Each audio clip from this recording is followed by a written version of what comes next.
자반증의 주요 증상은 피부의 붉은 반점, 복통 혹은 관절통입니다. 이런 반응들은 피하 혈관의 염증으로 인해 출혈이 생기고 그 다음에 그런 출혈반이 피부에 노출되면서 피부에 붉거나 자색의 반점이 나타나는 것이죠. 그리고 관절이나 복부 장기에 있는 혈관에 염증이 생기면 관절통, 복통이 동반되게 됩니다. 자반증 환자분들이 종종 궁금해하시는 내용 중 하나는요. 자반증이 생겼고 이제 복통도 있고 관절통도 있는데 그리고 피부에 붉은 반점이 생겼는데 따뜻한 찜질이나 목욕을 해도 되는가? 그리고 관절통이나 복통 같은 통증이 있으면 냉찜질을 해야 하는가, 온찜질을 해야 하는가 라고 종종 여쭤보십니다. 그리고 이제 환자분들 중에는 혈관에 염증과 이제 출혈이 일어난 상태를 이렇게 찾아보셨더니 혈열증이다. 즉 피가 뜨거워져서 생기는 것이니 냉찜질을 해야 되고 절대 따뜻한 목욕이나 반신욕 등을 하면 안 된다라고 들었다고도 종종 이야기를 하십니다. 그래서 자반증 환자의 관리 수칙 중 이제 따뜻한 목욕을 해도 되는지, 그리고 환부에는 냉찜질을 해야 될지 혹은 따뜻한 찜질을 해야 될지에 대해서 오늘 이야기해 볼까 하는데요. 우리가 예를 들어서 발목의 염좌, 즉 이제 발목을 삐끗했다고 하죠. 발목을 삐끗하게 되면 발목 주변의 혈관에 충격이 가해집니다. 그러면 이제 출혈이 일어나고요. 발목이 붓게 되죠. 그러면 이때 즉시 할 수 있는 처치는 냉찜질을 하라는 것입니다. 이유는 이제 출혈이 일어나고 있는 혈관을 수축시켜서 이제 내부에서 출혈이 더 일어나지 않게 방지하고, 즉 더 붓지 않게 하라는 거죠. 그런데 만약 반면 하루 이틀 정도 지나서 붓기가 지속되지가 않고 이렇게 환부를 만졌을 때 뜨끈뜨끈한 열감이 없다면요, 이미 출혈과 부종의 진행이 멈춘 상태이기 때문에 온찜질, 즉 따뜻한 찜질을 하는 것이 기본 원칙입니다.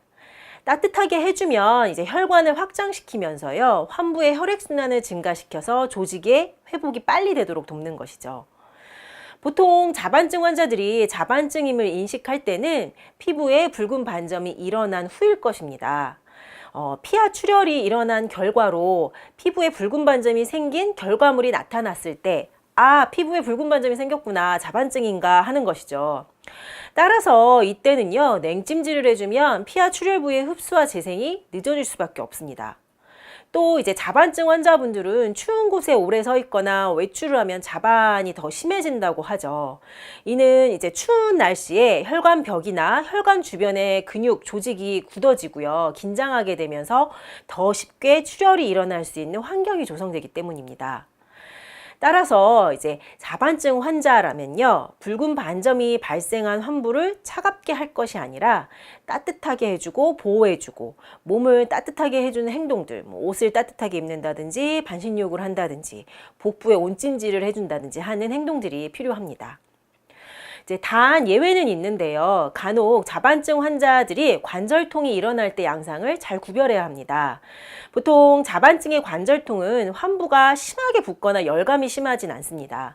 하지만 간혹 눈에 띄게 발목이 띵띵 붓고 열감이 뜨끈뜨끈하게 있다거나 할 때는 온찜질을 하게 되면 일시적으로 통증이 더 심해질 수 있습니다.